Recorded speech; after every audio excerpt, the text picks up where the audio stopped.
Hi everyone, welcome back to another anime review. We are reviewing a Banished Heroes Party, so I decided to live a quiet life in the countryside. So this anime is really interesting, so to speak, because it has its issues, so to speak. I don't know.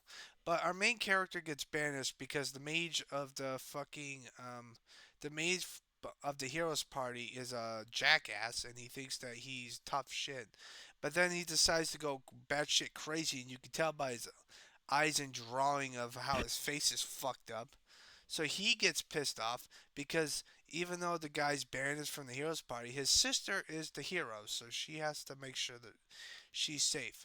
Um, so pretty much that's what pretty much happens. So he decides to save her, which he does at the very end of the first season. Now, because of the mage made a deal with the demons, because demons are like all over the fucking place. Our main protagonist marries the girl that has blonde hair, big boobs. I don't know why she has big boobs, but they decide to hit it off.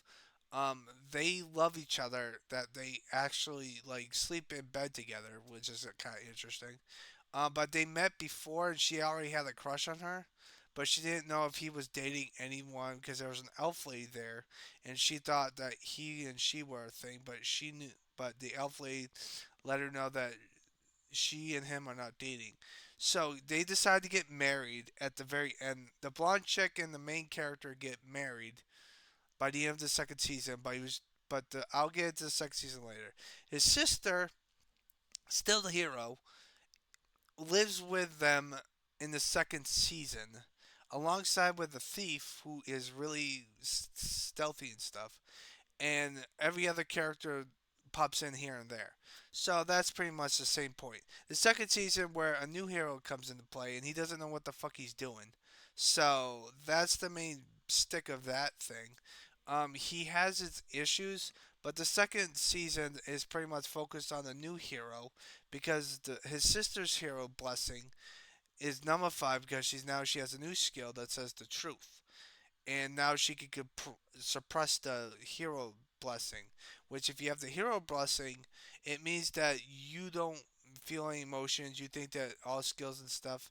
And the new hero is sort of like a jackass, to be honest with you, and he's just a major fucking dick.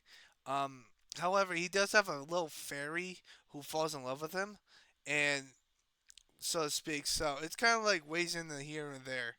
Um, so the main character is pretty much a low life guy, gets banished, and he decides to live a quiet life. Second episode of the first season, he meets his future wife, which is a blonde girl with blue boobs, and they've already met because they did a job together in the past. And like I said before, she already had a crush on him, so she wants to live with him. So they do, and they fall in love with each other. She's also a princess, so that complicates a little things in the very beginning. But she doesn't really give a fuck about royal status or stuff. She just wants to live with her future husband, pretty much, and she does. So yeah, at the so they try to help out the heroes party because the heroes party is out to kill him, pretty much. Well, it's technically the mage. The mage ends up dying. Um, so to speak. The thief almost dies, which is the new character that comes into play. The thief replaces Gideon, which is the main character. I finally remember his name.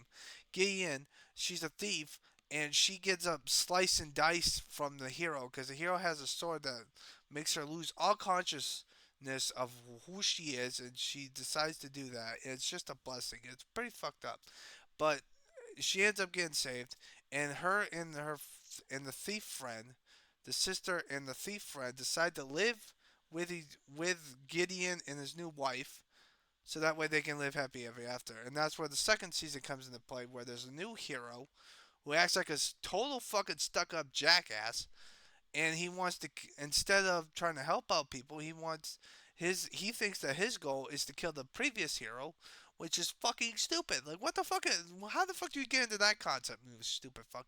I think that they ran out of fucking ideas of how to nullify his personality, but at the end he decides that he was wrong, and he gets his ass kicked first off, which is kind of fucking funny because the guy knows what the fuck he's doing because he's smart and he knows the right route, like on what path to go to.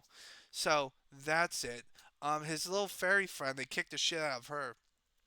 However, she does give him the blue sapphire ring because he was looking for a blue sapphire to match his wife's eyes, so that way he can propose to her for a gem that matches her eyes because she has blue eyes just like me.